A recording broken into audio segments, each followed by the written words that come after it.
안녕하세요 여러분. 현대세계의 변화 수업을 함께 할 조동우라고 합니다. 여러분 아마 선생님하고 수업하는 첫 영상일 것 같은데요. 수업방이나 채팅방에다가 선생님이 오늘 수업 자료 PDF를 올려놨습니다. 그걸 꼭 옆에다가 두시고 같이 영상을 보면서 정리하시면 될 것 같습니다. 어떤 식으로 수업이 진행되는지에 대해서 좀 많이 궁금해 하실 거라고 생각이 됩니다. 약 하루에 3시간씩 하니까 15차 시로 수업을 나눠놨고요.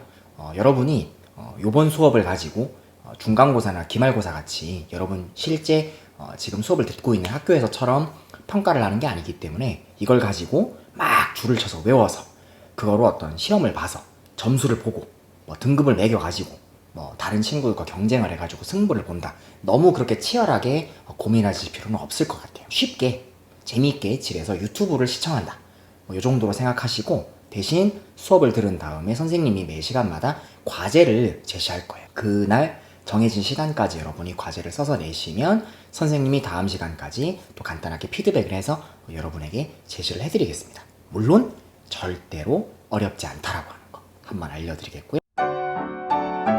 현대세계의 변화는 기본적으로 서양 중심의 세계관을 좀 따라왔다라고 보시면 될 것 같습니다. 선생님의 개인적인 바람은 서양과 동양의 어떤 균형 잡힌 시각을 바라는 건데 실제 교과서 자체, 교재 자체가 만들어져 있는 이 과목의 어떤 그 평가 기준의 순서를 보면은 서양의 어떤 고대, 중세, 근대, 현대로 오는 그런 시대순의 배경이 많이 나와 있는 것이 사실이에요. 그래서 그 부분은 교육부에서 정한 기준은 그대로 여러분에게 알려드리면서 거기에 선생님이 수업 자료를 만들면서 동양 혹은 우리나라 혹은 소외된 어떤 다른 그룹들의 어떤 이야기들도 함께 좀 잘 버무려 가지고 정리를 하면서 여러분이 좀 균형 잡힌 시각으로 앞으로의 미래 세계에 적응해 나갈 수 있는 그런 어떤 길잡이 역할을 하게 되면 좀 좋지 않을까라는 생각이 듭니다.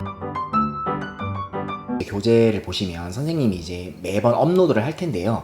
오늘 여러분이 보고 있는 그 PDF 파일은 약 2차시 정도에 쓰일 겁니다. 그래서 오늘 하고 그 다음 시간까지 이 교재를 활용해서 정리를 해 나가려고 하고요. 순서를 제가 한번 알려드리도록 하겠습니다. 그래서 오늘부터는 서양의 고대, 중세의 이야기를 좀 하려고 합니다. 원래 첫 번째 수업 키워드는 중세와 근대의 시대적인 차이와 구분이었어요. 그런데 선생님이 수업 준비를 하면서 보니까 중세하고 근대만을 구분하는 것은 좀 어려움이 있어요. 왜냐면 왜 그러면 중세랑 근대를 나누게 됐는지를 알기 위해서는 중세는 그 이전 시대와 어떤 차이가 있는지를 알아야 되거든요. 그래서 선생님이 오늘 하고 다음 시간까지는 서양의 고대와 중세의 차이를 비교하는 내용으로 한번 정리를 해볼까 합니다. 여러분 교재로 한번 들어가 볼게요. 일단 화면에 나와 있는 것처럼 여러분이 일단 고대와 중세를 나누는 기준을 파악하려고 할 때 고대가 가장 기존점이 되겠습니다. 여러분 아마 학교에서 생활과 윤리나 윤리와 사상을 배웠던 친구들 꽤 있을 거고 지금 그 수업을 배우고 있는 친구들도 꽤 있을 겁니다. 그런데 그 내용이 기본적으로는 철학에 대한 이야기예요. 근데 여러분 아마 철학 그러면 머리가 굉장히 아픕니다. 지금 아마 여러분도 수업 이 교재를 본 친구들 혹은 선생님의 이 멘트를 듣는 친구들 중에 이런 생각을 하는 친구 있을 거예요. 무슨 또 힘들게 철학 얘기를 하냐. 나 그냥 세계사 정도 되는 내용을 배우려고 왔는데 따분하게 무슨 철학 얘기를 하느냐. 달달 외우는 약간 산업화 시대의 생각에서 들어가 있기 때문이에요. 선생님이 오늘 여기다가 철학이라는 이야기를 한 이유는 고대의 철학자를 쫙 세워서 그 사람들 하나하나 외워가자 그런 뜻이 아닙니다. 그게 아니고 고대, 중세, 근대를 나누는 기준은 결과적으로 사람의 철학에서 나왔다는 거죠. 여러분 이게 좀 웃길 건데 철학은 똑똑하고 책만 읽는 교수님, 학자들만 하는 게 아니라는 거예요. 철학은 쉽게 말하면 우리 마음속에 우리의 일상생활에 퍼져 있는 내용이다라고 일단 알아봐 두시면 될 것 같습니다. 그게 무슨 말이냐? 일단 여러분 철학한다라고 하는 기본적인 마인드부터 알아가 봐야 될 것 같습니다. 철학한다가 뭘까요? 여기 나와 있는 이 철학이죠. 철학은 일단 영어로 필로소피인데 학문을 사랑한다는 뜻이에요. 그런데 학문을 사랑한다는 게 꼭 시험을 잘 보고 문제를 잘 맞추고 그런 의미로 들어가 있는 게 아니라 나는 이렇게 생각한다. 너는 이 의견에 대해서 어떻게 생각하니? 라고 하는 사람들의 기본적인 가치관이다 라고 여러분이 생각하시면 될 것 같습니다. 그게 철학이에요. 실제 이 얘기에 동의하지 않는 사람들도 있을 겁니다. 윤리나 철학자 분들 중에는 오셔가지고 그걸 무슨 철학이라고 얘기하냐, 지금 너 지금 무슨 되도 않은 소리 하냐, 이렇게 말할 수도 있는데, 선생님은 여러분에게 철학이라는 얘기를 알려주는 이유가 어떤 굉장히 고난도의 철학적인 내용을 알려드리려고 하는 게 아니라는 거예요. 그게 아니고, 난 이렇게 생각하는데 넌 어떻게 생각하느냐, 이 주고받음에 대한 이해가 없으면 현대 세계의 변화라는 과목에 가장 중요한 추측도를 배울 수가 없다는 겁니다. 철학이라고 하는 것은 우리가 살고 있는 이 세계가 어떤 원리로 이루어져 있는지에 대한 나름의 정리예요. 난 이 세상을 이렇게 봐, 난 이 세상을 저렇게 봐, 뭐 이런 식의 이야기죠. 그래서 그거를 철학이라고 한다. 거기에 여러분 교재에 한번 정리를 해볼게요. 철학은 내 나름의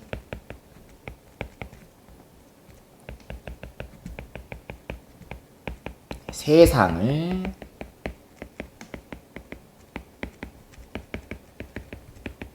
바라보는 태도다. 이렇게 정리를 하면 괜찮을 것 같습니다. 여러분 각자 가치관이 다르잖아요. 어떤 친구는 삶의 목표가 굉장히 맛있는 음식을 마음껏 먹어보고 싶다 일 수도 있고요. 어떤 친구는 굉장히 소수겠지만 읽고 싶은 재미있는 책들을 마음껏 읽어보겠다. 또 어떤 친구들은 지금 영상을 보고 있겠지만은 이 수업이 끝나면 빨리 뭐 게임을 해야 되겠다. 뭐 PC 게임이나 휴대폰 게임을 해가지고 뭐 나만의 레벨업을 하고 다른 친구와의 경쟁에서 이겨야 되겠다. 그 하나하나가 다 여기에 들어가 있는 철학적인 생각이라는 거죠. 또 이에 대한 생각을 좀 더 집중적으로 했던 사람들이 있는데 그 사람들을 여러분이 잘 아는 철학자라고 부르죠. 그 철학자들은 어떤 생각들을 하죠. 여러분 아마 철학자 알고 있는 것들 좀 있을 겁니다. 어떤 게 있는지 한번 생각해 볼까요? 여러분이 알고 있는 철학자. 네, 그렇죠. 소크라테스, 피타고라스, 이런 사람들이 있어요. 선생님, 피타고라스는 수학자 아니에요? 여러분 놀랍게도 그리스 로마 시대에 여러분이 굉장히 많이 아는 사람들이죠. 대부분 스로 끝나는 사람들. 그 사람들의 상당수가 오늘날처럼 전문적인 특정 분야에만 전문가가 아니었고 다 가지고 있던 사람들이었죠. 예를 들면 피타고라스는 철학자이자 수학자이자 과학자이기도 했고, 더 재밌는 건 음악가이기도 했어요. 욕심쟁이죠. 다 하나씩 가지고 있는 기준의 틀이 여러 가지다 라고 여러분이 떠올리시면 될 것 같습니다. 그 철학자들은 다 여러분도 마찬가지겠지만 자기가 살고 있던 삶에서 우러나오는 경험이나 가치관을 가지고 철학을 만들었다는 거예요. 그걸 여러분이 좀 알고 계시면 될 것 같습니다. 이 철학의 내용은 결국 그들의 삶이 뭐라고 돼 있냐? 반영된 것이다 라고 한번 정의를 해보겠습니다. 이 철학이 반영돼 있다. 내 삶이. 선생님은 여러분에게 수업을 하잖아요. 근데 여러분하고 선생님이 오프라인에서 아직은 만난 적이 없고, 또 여러분은 또 학교마다의 특징이 있는 어떤 삶을 살고 있는 데에 비해서 선생님은 또 선생님이 근무하는 학교 나름의 특징적인 규칙에 또 사로잡혀 있는 거죠. 그래서 여러분하고 선생님이 처음 오프라인으로 이제 만나게 되면은 굉장히 재미있는 현상들이 많이 일어날 것 같아요. 여러분의 복장이나 여러분의 태도라든지 여러분의 가치관이 선생님과 좀 얼마나 다른지에 대해서 비교해보는 것도 굉장히 재밌지 않을까라는 생각이 듭니다. 저만의 착각인가? 또 철학은 그 철학자가 살아온 시대에 따라서 달라진다고 합니다. 그 시대, 이게 이제 굉장히 중요한데요. 이 시대에 따라 달라지는 걸 가지고 우리가 뭘 구분하느냐? 고대, 중세, 근대로 구분하고, 거기에 플러스 요즘 우리가 살고 있는 것을 현대라고 부르죠. 근데 중요한 게 있어요, 여러분. 선생님도 수업 준비를 하면서 조금 더 배우고 깨닫게 된 건데, 가장 강조되는 건 이겁니다.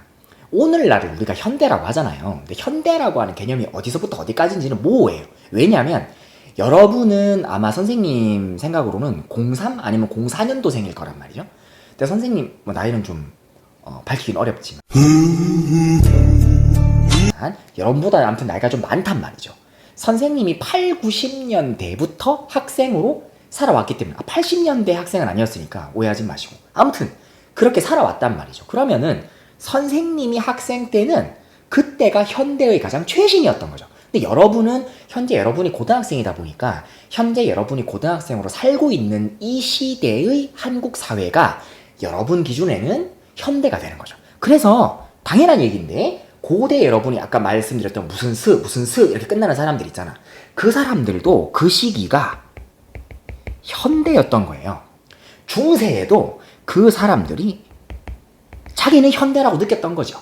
그런데 이 사람들이 옛날 사람들이 되면서 그 이후의 사람들이 이 앞에 사람들을 이때까지는 고대인이구나, 이때까지는 중세인이구나, 이때까지는 근대인이구나 라고 정리를 한다라는 것이죠.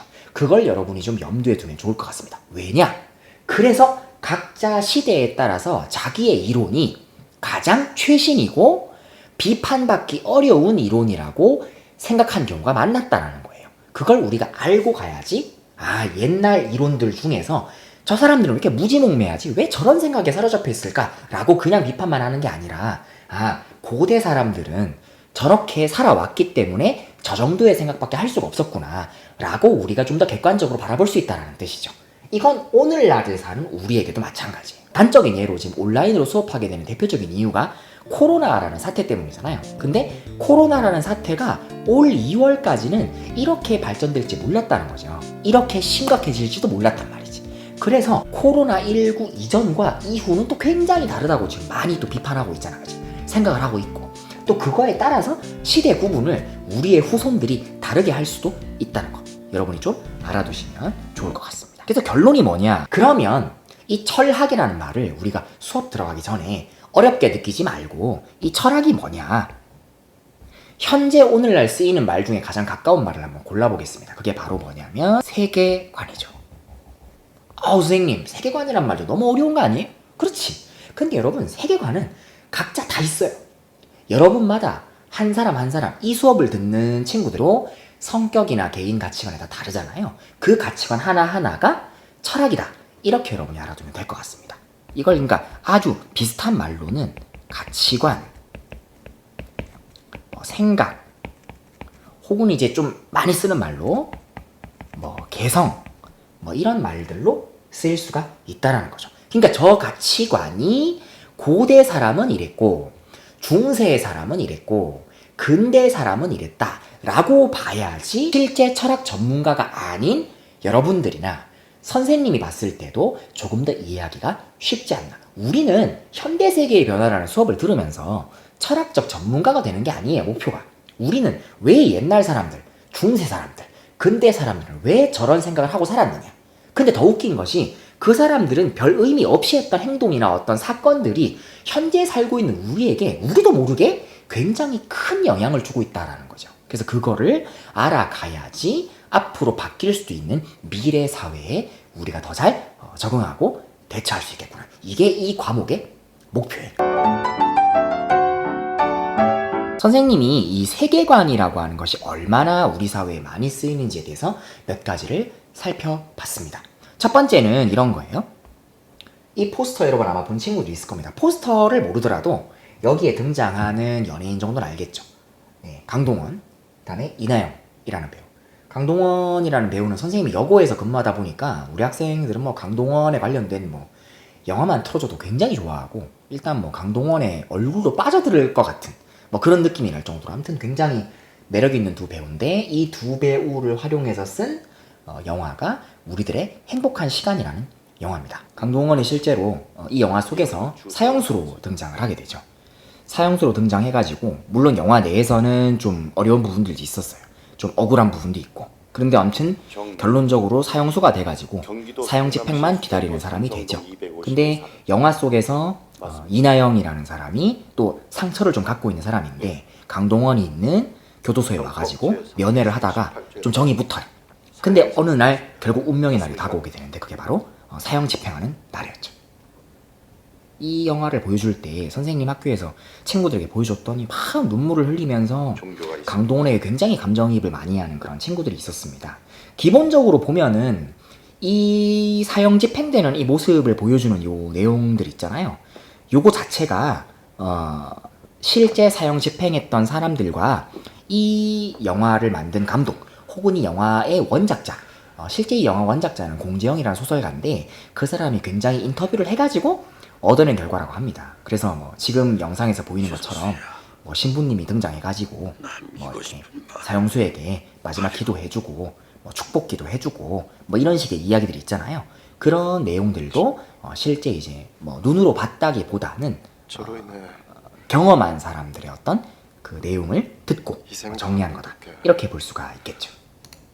이주임님, 중간에 넘기다 보면은 이제 마지막 얘기를 하라고 하니까 이제 강동원이 여기서 이제 사형수이지만 교도관들이 자기에 굉장히 인간적으로 대해줬던 거에 대해서 한마디 한마디를 해주게 되죠. 여러분 아마 영상에서 보이겠지만 그 이주임이라고 하는 사람이 있는데 굉장히 좀 모니카 마음이 선생님. 여러 가지가 그 만감이 교차하는 모습들이 좀 보이죠. 그래서 목소리 나에게 걱정했어요. 인간적으로 대해줘서 고맙다. 뭐 그래. 그런 이야기들을 많이 하고 감사합니다. 그 다음에 이제 아까 선생님 말했던 그 이나영은 여기에 관계자가 아니다 보니까 이제 나오지 않았는데 생각했는데. 여기 있는 신부님이 이야기를 해주죠. 왔다.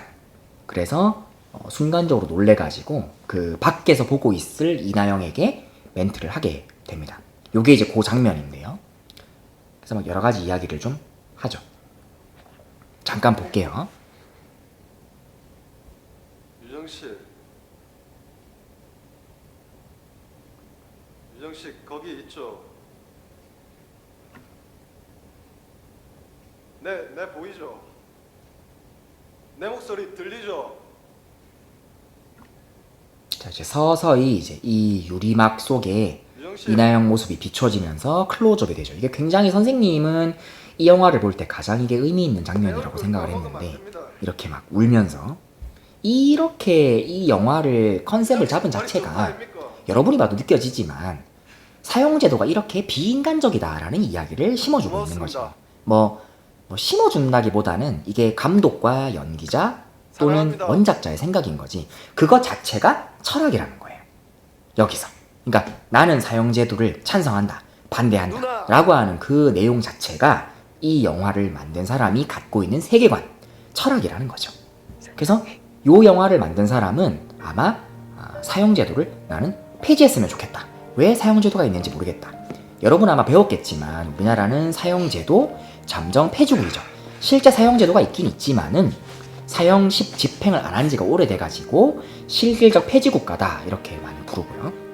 그걸 또 알 수가 있습니다. 이 영화를 안 봤거나 처음 보거나 말만 들었던 친구들도 이 막이 거치고 강동원을 실제로 이제 목을 매려고 하는 이 장면을 보면은 아마 최소한 감정이 굉장히 풍부한 사람들, 풍부하지 않더라도 어느 정도의 감정을 가지고 있는 사람들이라고 하더라도 굉장히 그런 마음을 가질 수 있다고 저는 생각합니다. 아, 사형제도가 굉장히 비인간적이구나. 너무 안 됐구나. 참 어떻게 저럴 수가 있을까. 그런 생각이 있잖아. 다 슬퍼하잖아. 우리 인식에는 사형수는 되게 나쁜 놈인데 그 사람을 죽이는데 굉장히 사람들이 많이 슬퍼하고 안 됐다고 해주고 그리고 이 영화 속에서 이 강동원이라는 사람이 죄를 짓긴 했지만 좀 누명이 있는 것 같은 뭐 이런 느낌이 오니까 아, 저 사람 좀 뭔가 좀 억울하다. 그리고 저런 실수가 있을 수 있다. 뭐 이런 식의 이야기를 우리가 할 수 있게 되겠죠. 여러분이 지금 조금 무서운 좀 슬픈 그런 영상을 한번 선생님이랑 한번 보고 왔는데요. 이 영상에서 다시 한번 말하지만 영화 원작자나 감독은 사형제도 폐지라고 하는 철학, 세계관을 가지고 이 영화를 만들었던 것으로 보입니다. 그런데 이건 그냥 선생님의 개인적인 의견인데 요즘에는 워낙 흉악범들이 많다 보니까 여러분 지금 이 영상을 찍고 있는 기준으로 한 두 달 반 정도 지나면 여러분이 잘 아는 조도순이라는 되게 나쁜 그 사람이 출소를 하게 되죠. 그 사람이 12년 징역형을 받고 복역을 하고 이제 만기가 되는데 그 사람이 지금 어저께인가 그저께 뉴스를 보니까 안산이라고 하는 경기도에 있는 그 사람이 원래 거주했던 지역으로 가서 살게 된다고 합니다. 그랬더니 사람들이 막 온갖 난리가 나가지고 왜 저 사람을 풀어주냐, 다시 저 사람 가둬라, 영원히 격리해라 라든지 다양한 의견들이 많은 것으로 알고 있습니다. 선생님은 개인적으로 어느 정도의 선이 있는 것 같아요. 뭔가 이 정도면 사람이고 이 정도는 사람의 탈을 쓴 이게 인간인가? 여러분도 아마 TV에 뉴스 같은 데 보면 쌤도 개인적으로 그것이 알고 싶다라는 그 영상을 굉장히 좋아하는데 거기에 보면은 진짜 저게 사람인가 할 정도로 아주 나쁜 진짜 악마와 같은 그런 사람들이 막 나올 때가 있죠. 그 사람들을 보고 과연 정말 사람은 교화가 될 수 있느냐라는 선생님은 논란이 됩니다. 선생님만 하더라도 제가 대학생 때까지만 하더라도 사형제도 폐지에 굉장히 적극적으로 나섰던 사람이거든요. 뭐 실제로 나섰다고 하는 게 뭐 투쟁하고 뭐 했다는 게 아니라 마음으로, 좀 소심하긴 하지만 마음으로 아무튼 의견을 많이 내긴 했는데, 물론 선생님이 여러분들보다 나이가 들고 이제 기성세대여서 그랬을 수도 있어요. 그래서 그런지는 아무튼 모르겠지만 이제는 좀 사형제도가 진짜 나쁘고 이 자식은 정말 사회에서 격리해야 하는 게 맞지 않나? 하는 정도의 사람은 진짜 그래야 되지 않나라는 생각이 듭니다. 근데 그것도 누구야? 이 선생님의 개인적인 세계관과 철학이라는 거죠. 근데 그걸 우리가 좀 알고 가야 되겠다라는 생각이 좀 든다라고 하는 거. 이렇게 우리가 볼 수 있는 거죠. 나는 이 세상에 교화가 가능한 나쁜 사람은 없다고 생각해. 흉악한 범죄를 저지른 사람들에겐 사형을 신속하게 집행해야 되는 거 아니야? 이렇게 말하는 사람도 있는 거죠. 혹은 아까 그 우리들의 행복한 시간 그 영화를 보면서 아, 사형제도 자체가 나쁘다. 어떻게 사람이 사람을 갖다 목숨을 뺏을 수가 있느냐. 그건 안 된다. 그리고 실제 저 사람을 사형 집행한 다음에 정말 진짜 범인이 나오면 어떡할 거냐. 사람은 실수를 할 수 있기 때문이다 라고 비판하는 사람도 있을 수 있죠. 그래서 요 작은 따옴표된 요 부분은 성악설의 세계관이다 이렇게 볼 수 있는 거죠. 이게 여러분 아까 뭐라 그랬지? 이 세계관이 철학이라고 하는 내용과 똑같다 라고 여러분이 볼 수 있겠다는 거죠. 선생님은 마블이라는 그 만화 그 영화 제작사를 되게 좋아합니다. 마블 스튜디오. 여러분도 아마 몇 번씩 봤을 텐데 어벤져스 이런 거 되게 좋아하잖아. 근데 선생님은 개인적으로 어벤져스처럼 떼거지로 어떤 히어로가 나오는 것보다는 그 스파이더맨이라고 하는 한 히어로를 굉장히 좋아합니다. 스파이더맨이 참 뭐 물론 쫄쫄이를 입고 뭐 그게 멋있다기보다는 스파이더맨의 기본적인 세계관 자체가 여기 한번 정리가 되어 있는데 좀 이제 뛰어난 천재인데 좀 현재 상태는 좀 가난하고 어렵고, 근데 그 사람이 히어로가 된 이유가 우연한 기회였죠. 그죠? 한번 정리를 한번 해볼게요. 스파이더맨은 마블 코믹스의 슈퍼 히어로인데 피터 파커라는 사람이죠. 그래서 여러분 아마 스파이더맨 하면 떠오르는 게 쫄쫄이 입고 그 다음에 슉슉 이제 쏘고 팍 이렇게 날리고 그런 거 하는 장면. 그 다음에 피터 파커가 처음에 스파이더맨이 될 때 거미에게 물려서 스파이더맨이 되는 뭐 그런 식의 설정이잖아요. 그래서 여기에 나와 있는 것처럼 굉장히 스파이더맨의 능력이 되게 뛰어납니다. 어벤져스에는 여러분이 잘 아는 그 하는 그 아이언맨 파 쏘는 그 사람이 가장 힘센 것처럼 나오지만 실제 코믹스 원작에는 스파이더맨이 굉장히 힘이 셉니다. 근데 어벤져스 세계관에서는 그 영화 속 세계관에서는 스파이더맨이 좀 어리고 나약한 것처럼 나오잖아요. 그래서 선생님은 개인적으로 어벤져스 영화는 좀 별로더라고요. 나는 스파이더맨을 제일 좋아하는데 스파이더맨이 뭔가 좀 유치해 보이고 아직 좀 배워야 되는 느낌이 나는 아무튼 그런 식으로 좀 등장을 했잖아요. 물론 영화에서는 토니 스타크 연기를 했던 로버트 다우니 주니어라는 사람이 워낙 영향력이 크다 보니까 그 사람 위주로 좀 영화를 좀 만들어주면서 스파이더맨의 비중이 좀 줄어들긴 했는데 뭐 아무튼 그건 뭐 넘어가고, 아무튼 제가 되게 좋아하는 이 스파이더맨은 그렇습니다. 여기에 등장하는 스파이더맨 뉴 유니버스라는 만화 영화는 선생님이 실제로 너무 좋아해서 극장에서 봤던 그 영화 내용인데요. 기본적인 틀은 똑같아요. 쌤이 지금 방금 말하는 기본적인 틀이 이 스파이더맨을 만든 스탠리라고 하는 그 할아버지가 처음 이 스파이더맨에 넣은 세계관 철학이 되겠습니다. 그 사람은 기본적으로 이렇게 생각해요. 스파이더맨이 좀 불우한 환경이에요. 스파이더맨의 부모님이 다 불의의 사고로 돌아가신 걸로 나오죠. 그래서 메이라는 사람하고 벤이라고 하는 자기의 삼촌과 숙모의 손에서 자라게 되죠. 공부는 되게 잘해. 근데 가정 형편은 조금 안 좋아서 항상 좀 알바를 하고 다니죠. 피자 배달을 하고 뭐 이런 식으로 그렇게 다니는데, 근데 아무튼 이 스파이더맨이 만들어지게 된 이유가 방사능 오염이 된 거미에게 물렸다. 그래서 스파이더맨이 됐다. 이거는 솔직히 그냥 상상이잖아. 정말 근데 방사능에 물린 거미에 쏘이면 나도 스파이더맨 능력이 될지는 모르는 일이죠. 선생님이 갑자기 이렇게 뭐 수업 끝나고 이 벽을 기어 올라갈 수 있을지도 모르는 일이지. 그런데 그거 자체가 세계관이라는 거죠. 이 애니메이션의 세계관. 그리고 또 하나 있어요. 이 선생님이 여기에 사례로 들었던 이 스파이더맨에 등장하는 요 내용 있잖아. 스파이더맨 뉴 유니버스. 이게 기본적인 스파이더맨 틀은 같은데 또 다른 설정을 갖고 왔어요. 이 설정이라는 말이 또 여러분이 잘 아는 철학의 내용이 될 수 있는데, 이 스파이더맨과 얘가 또 활동하는 스파이더맨과 또 얘가 활동하는 스파이더맨의 각각 또 다른 스파이더맨의 세계가 있다라고 보는 게 이 스파이더맨의 또 세계관이 되겠다는 거. 그게 또 하나의 철학, 세계관이 되겠다라고 하는 것도 알아두시면 될 것 같습니다. 그 다음 영상은 The Last of Us라고 하는 플레이스테이션용 비디오 게임입니다. 요거는 여러분이 아마 유튜브를 통해서 한 번씩 봤을 수도 있고 뭐 여러 가지 이제 게임에 대한 어떤 내용도 알 수 있게 될 수 있는데 선생님이 개인적으로 굉장히 좋아하는 비디오 게임 중에 하나예요.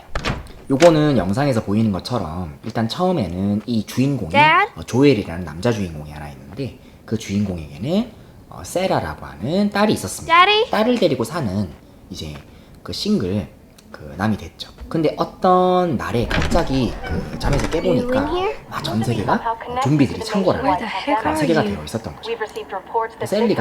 이 세라가 실제로 그래서 아버지를 만나러 이렇게 가게 되는데 아버지가 없으니까 지하로 내려가게 되죠. 1층에. 그랬더니 아빠가 갑자기 놀래가지고 현관문을 닫고 There you are. 들어오게 됩니다.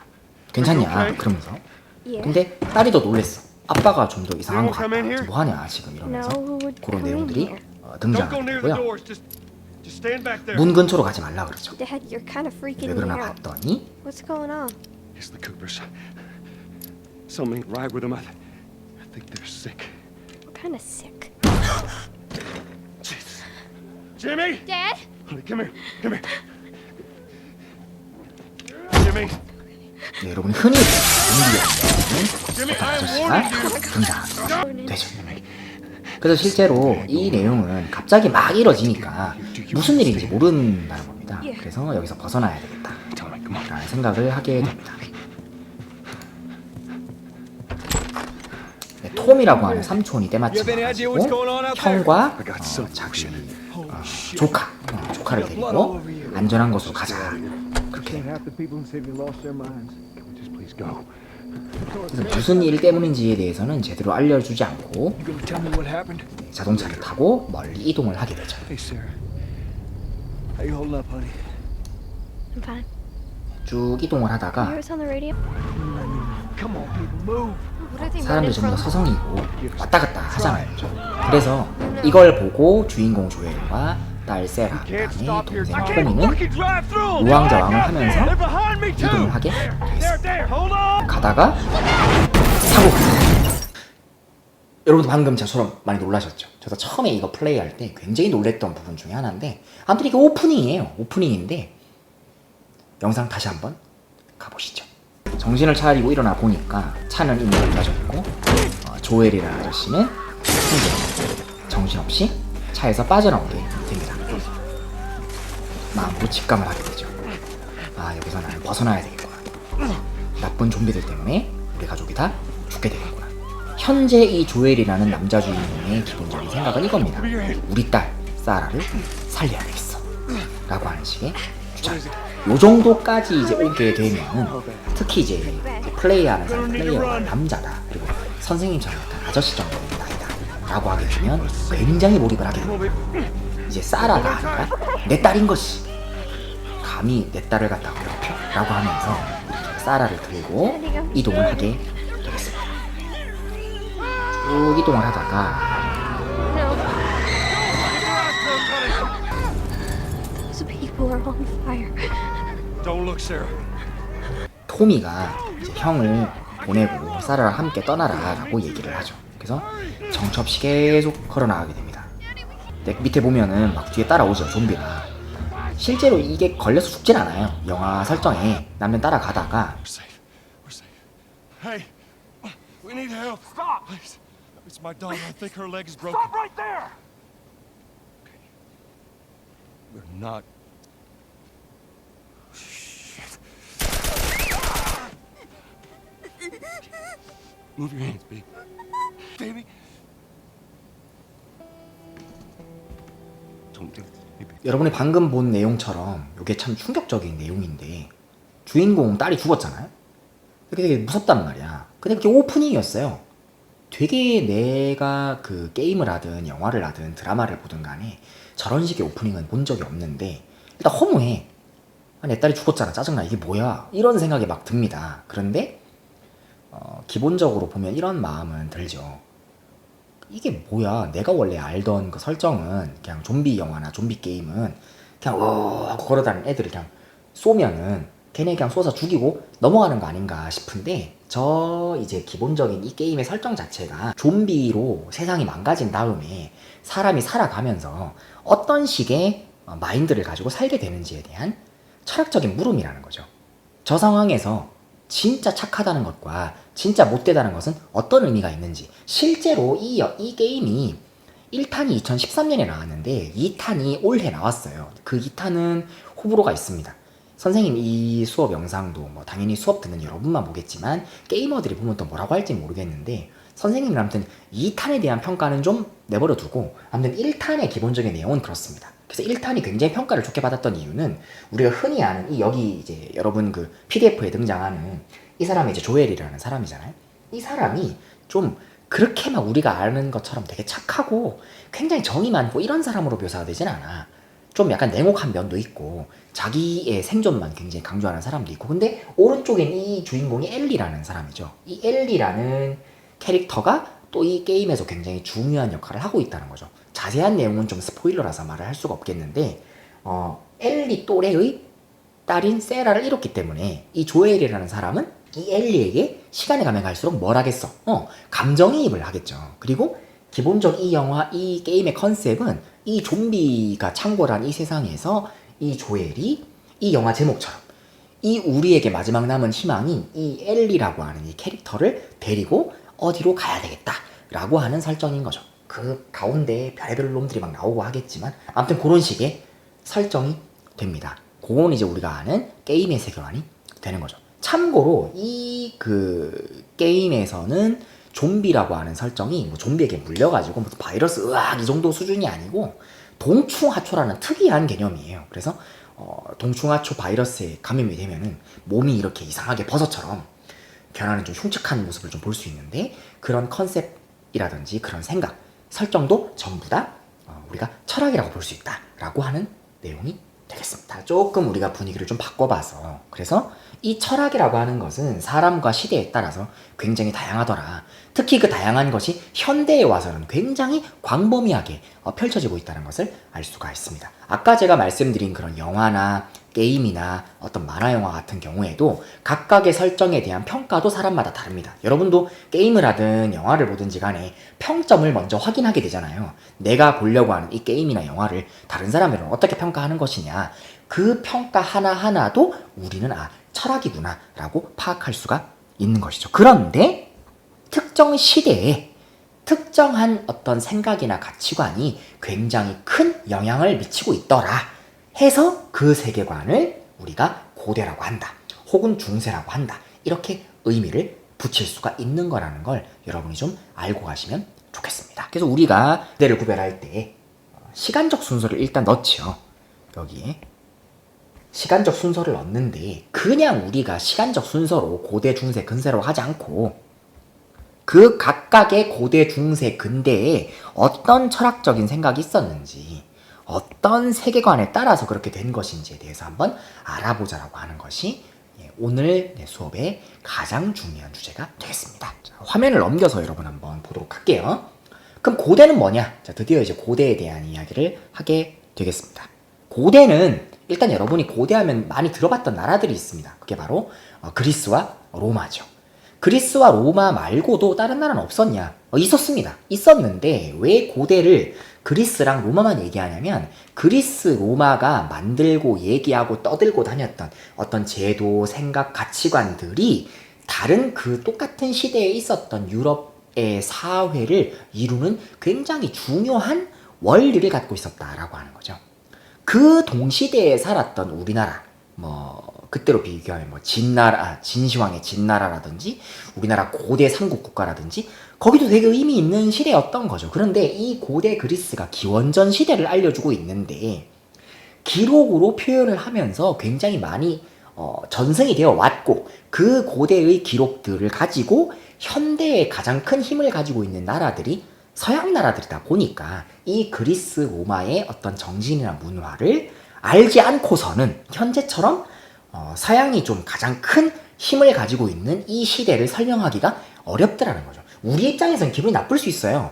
그리스, 로마는 우리도 아닌데 왜 저 나라 내용을 배워야 되느냐. 그치만 우리가 현재 앞으로 살아가는 미래에 있어서 우리나라가 좀 더 힘을 강하게 가지고 있고 영향력을 크게 발휘한다고 했을 때 상대방을 좀 빨리 제대로 파악을 하고 나서 우리가 들어가야지 조금 더 잘 알 수 있지 않나라는 생각이 좀 들죠. 그러다 보니까 여러분이 좀 고대 그리스 로마를 파악하는 게 좋지 않나 라는 생각이 들고 의미 있는 어떤 분석이다 라고 제가 정리를 하고 갈 수가 있겠습니다. 서양의 다양한 고대 국가와 민족이 있지만 그리스만큼 큰 그런 어떤 생각의 세계가 있는 나라가 아닙니다. 여러분 그리스 하면 떠오르는 게 뭐 신화잖아요. 그리스 로마 신화, 올림푸스라는 산에 있는 그 사람들 뭐 이런 걸 우리가 떠올릴 수 있는데 뭐 그 신들이고요. 우리가 살아가면서 보고 듣고 느끼는 모든 것들을 학자들은 이제 경험적이다 이렇게 분석을 하는데 그거를 화면에 나온 것처럼 신, 우리가 어떻게 파악할 수 없는 절대적인 가치를 가지고 있는 그 신이 만들어 왔다 라고 설명하던 시대가 있었더라는 거죠. 그런데 그때 인간만이 갖고 있는 복잡하고 포괄적인 생각이다 라고 정리했던 것이 그리스 세계관이라는 거죠. 그래서 재미있는 것이 옛날로 갈수록 지금보다 굉장히 무지하고 좀 비합리적으로 생각하는 경향이 좀 많습니다. 옛날 사람들은 잘 몰랐어. 좀 덜 떨어지고 우리보다 부족한 사람들이야. 이렇게 많이 이 정리를 하는 경우가 많은데 생각보다는 그렇지 않다라는 거죠. 오히려 고대에 훨씬 더 자유로운 생각이 오고 갔다는 것을 선생님이 확인할 수 있었습니다. 물론 여러분이 이제 통합사회의 시간에서 배웠을 수 있었던 것처럼 뭐 그리스 로마 시대에는 성인 남자만 자유민 대접을 받고 그 당시에 노예, 외국인, 어린이, 여성은 자유민의 칙을 못 받는 뭐 그런 식의 특징들도 있죠. 근데 아무튼 그리스 시대는 신, 옛날 사람들은 전부 다 하느님 하면서 뭔가 신에게만 모두 의존하는, 왜 이렇게 장마가 쏟아지는 거야, 왜 이렇게 가뭄이 되는 거야, 모두 신 때문이야, 이렇게만 가는 거로 보였는데 그렇지만은 않더라 라고 하는 걸 알고 가겠습니다. 그러면 아까도 제가 말씀드렸다시피 왜 그리스는 그런 식의 삶을 살 수밖에 없었느냐, 왜 이렇게 다양한 생각을 가지고 살 수밖에 없었느냐, 아까 제가 말씀드렸잖아요. 그 사람의 삶, 환경 때문이다라고 말씀드렸죠. 바로 그런 거예요. 그리스의 환경적 배경을 한번 살펴보도록 하겠습니다. 이런 화면에서 보는 것처럼 여기가 그리스잖아요. 그리스가 뭐 영역을 표시한다면은 뭐 요 정도 영토 아니야, 그지? 요게 이제 그리스인데 그리스가 기본적으로 펠레폰네소스 반도와 발칸 반도 가장 밑에 있는 나라예요. 근데 요 지역 자체가 지중해와 이 바다 쪽을 기점으로 지내고 있다 보니까 어쨌든 여러분이 보기에 굉장히 해양적인 느낌으로 살 수밖에 없다는 걸 알 수가 있겠죠. 그래서 여기서는 이 내에서만 살기는 쉽지 않아요. 그리고 이 내에 지금 이 그리스라는 한 나라로 이루어지는 게 아니었고 여러분 잘 아는 폴리스, 도시국가였단 말이야. 이 내에도 수많은 도시들의 나라들이 있었는데 그들이 굉장히 다 떨어져 있었단 말이죠. 그리고 또 하나 아까 제가 말씀드린 거, 이 그리스라고 하는 이 나라의 지형적인 모습이 우리나라의 그 호남 쪽에 많은 평야가 아니라 돌이 많은 산지였다는 거죠. 그러니까 여기를 왔다 갔다 하기가 쉽지 않았어요. 그럼 제일 간단한 방법은 뭐냐? 당연히 배로 이동을 하는 거지. 근데 배로 이동을 하는데 먹고 살아야 되니까 이 내에서만 하는 게 아니라 무역의 모습을 이렇게도 혹은 바다 건너 아프리카 북부까지도 갈 수 있게 되는 거죠. 그러면은 굉장히 다양한 문화를 가진 사람들과 주고받고 교류를 하게 되다 보니까 생각의 흐름이 굉장히 자유롭고 다양한 생각끼리 겹치게 되는 그런 모습을 우리가 알 수 있다라고 하는 거죠. 그게 이제 그리스의 특징이다.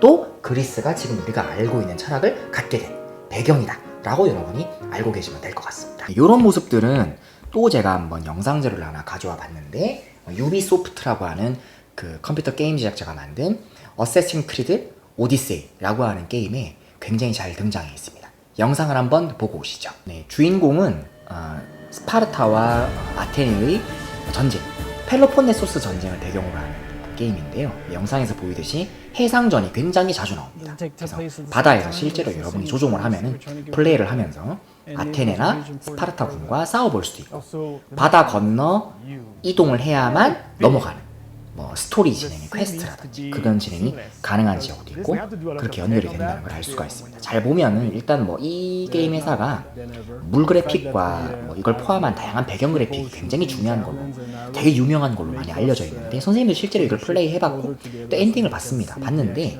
아무튼 요 내용에 가장 기억에 남는 거는 스토리보다는 바다, 하늘, 숲, 뭐 평야, 뭐 도시 이런 주변 환경이 굉장히 좀 크지 않았나라는 생각이 듭니다. 지금 보이는 것처럼 이렇게 뭐 실제 이렇게 싸웠는지 모르겠지만 바다에서 서로 나무배를 타고 싸우는 이런 모습들을 또 많이 볼 수 있다고 하는 거. 이게 이제 그리스의 모습이죠. 이렇게 배를 타지 않고는 이동이 안 되니까 좀 더 자유로운 삶과 생각을 가져야지만 뭔가 좀 올바른 현재 이 시대에 살기에 가장 적합한 그런 생각들을 좀 가지고 살 수가 있었겠죠. 이게 이제 고대 그리스 로마의 가장 대표적인 특징이다. 이렇게 볼 수가 있겠습니다.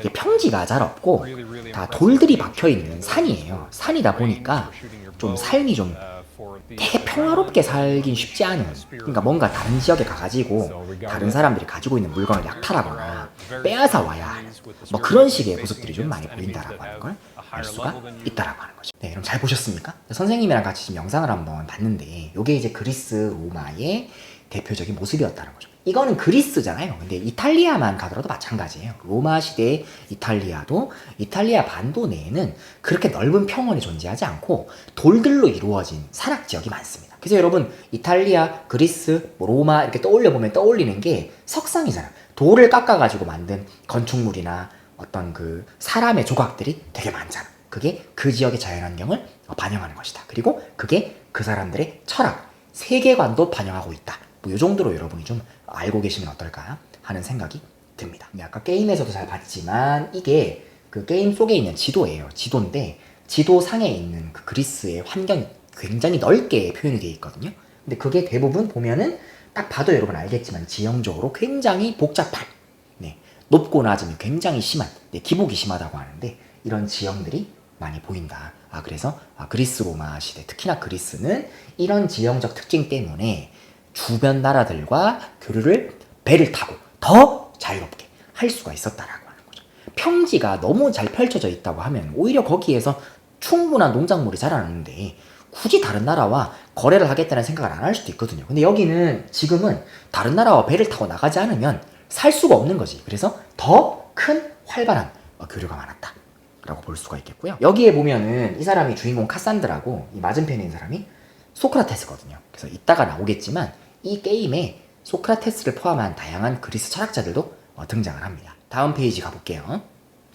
그리스 사람들의 또 신에 대한 생각은 또 요즘에 여러분이 생각하는 그 또 신에 대한 생각과 좀 다를 수 있는데 선생님도 천주교 세례를 받아가지고 신자로 지낸 지 한 4, 5년 정도 됐는데 물론 아직은 좀 이제 정통 이제 신앙심을 갖는 사람들보다는 좀 부족한 점이 많지만 그런데 그리스 사람들의 기본적인 생각은 이거였어요. 가장 중요한 게 그 신이라고 하는 사람이 사람과 사실은 모습이 똑같을 거라는 거죠. 그러니까 신이 사람을 만들 때 자기애들을 본보기로 삼아서 만들었을 거라는 거죠. 그러다 보니까 그 내용이 굉장히 좀 강조되고 있는 것을 알 수가 있고요. 이 시와 철학, 예술을 가지고 신을 표현하는 모습이 많더라. 그래서 왼쪽 그림에 보면은 지금 교황님이잖아요. 교황님이 그 베드로 성당에서 광장에다가 사람들을 모아놓고 이제 미사, 예배를 보는 혹은 연설을 하시는 모습인데 요즘에는 여러분 알겠지만 뭐 교회나 뭐 성당 다니는 친구들은 알겠지만 정해진 패턴이 있어요. 그 패턴을 또 어기면은 또 혼나기도 하고 막 그런단 말이지. 그런데 또 그렇지 않고 옛날에는 굉장히 자유롭게 신을 표현하더라.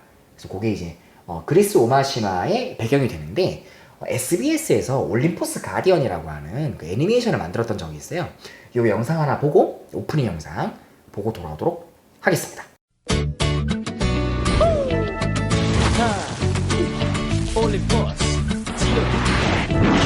Come on, come on.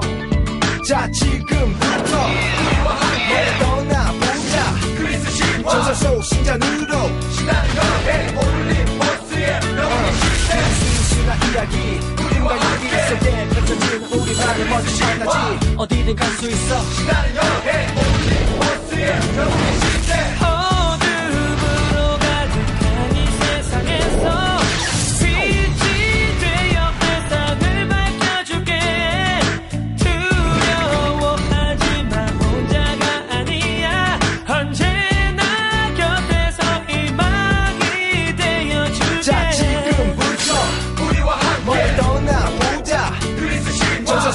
신전으로 신앙스럽게 올린 버스에 영웅의 시대.